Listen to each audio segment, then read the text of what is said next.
This is an update on our reverse osmosis system. It's been a year since we put it in, so I thought we'd do an update and tell you a little bit about how it's worked out for us.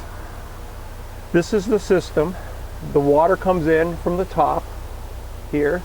It goes through the 3 filters, around here, through the boost pump. And the reason for the boost pump is that the RO membranes require at least 65 psi of pressure, and you don't always have that on your shore water system. So you boost it, this boosts it to about 85 psi. The water comes out of the boost pump and into the RO membranes.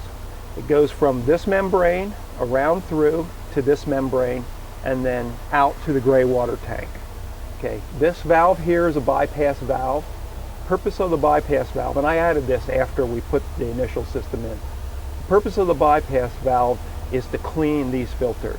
So it relieves the pressure and just lets water free flow through them versus being restricted by this restrictor.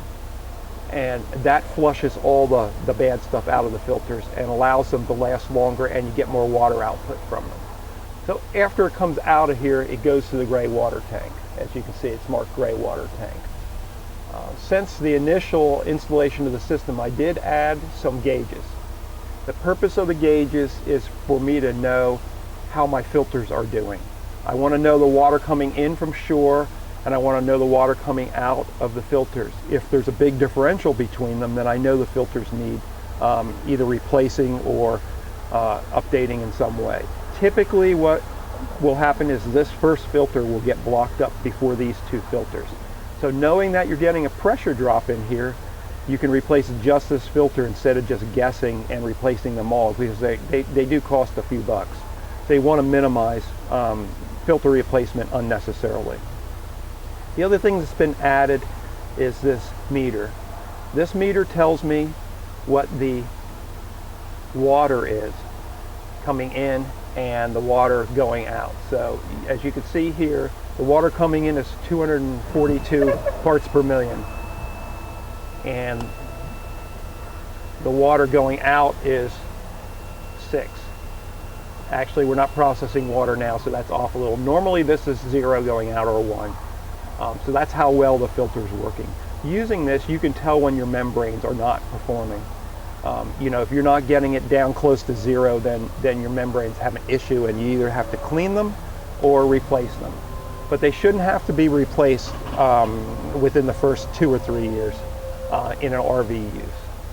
The other thing that was added to this is a couple of fixtures here that allow me to hook up my water softener directly in line before the RO filters.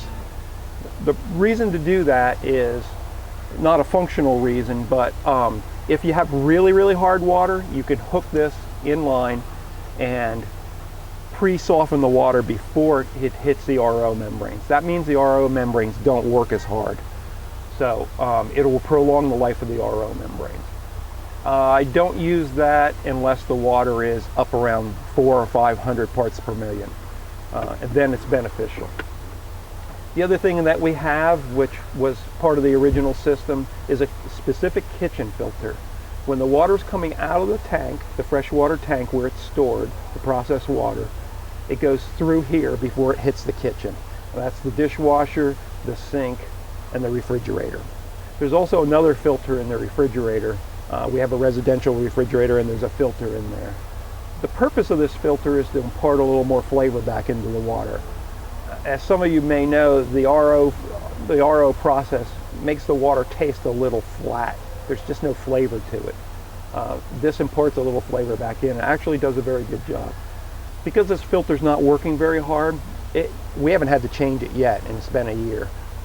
It's not even close to needing a change. So it's really beneficial to have this filter. In fact, I don't think people would be satisfied having an RO system without this flavor filter. The other thing you can do that I haven't done in this system yet is I'll put a remineralization filter in. So where I would put that would be for the kitchen, because that's where you're drinking and using the water for cooking.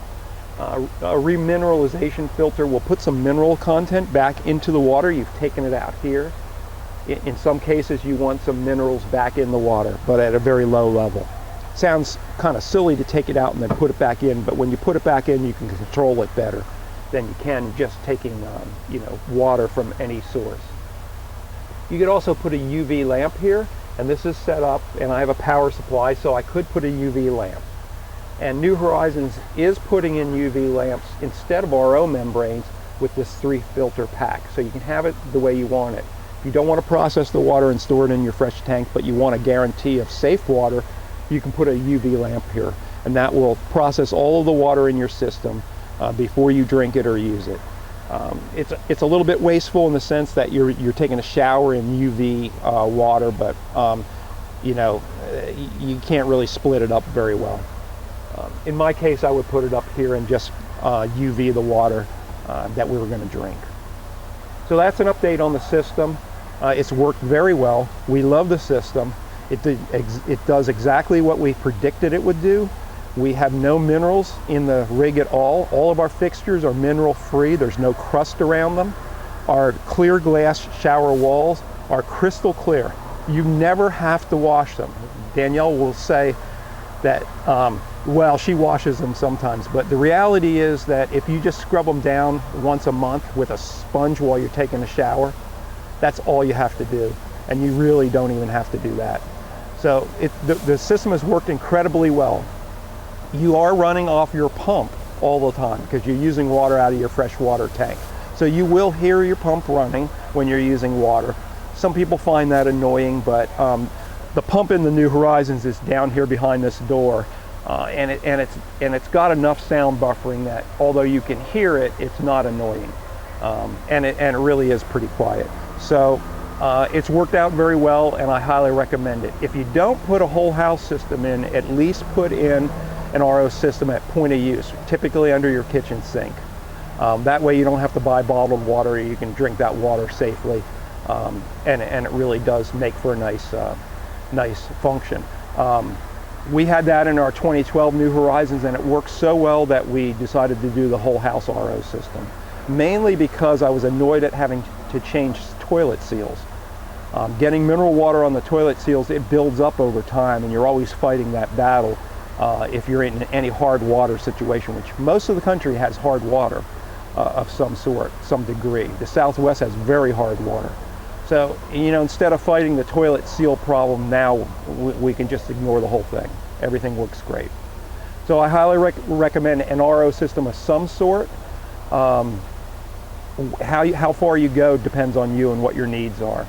The cost of this, if you were to put it in yourself, would be under $1,000 to buy the parts. It depends on where you get them from, but it's not a cheap system, but the benefit is worth the cost in my opinion. So that's an update on the RO water system.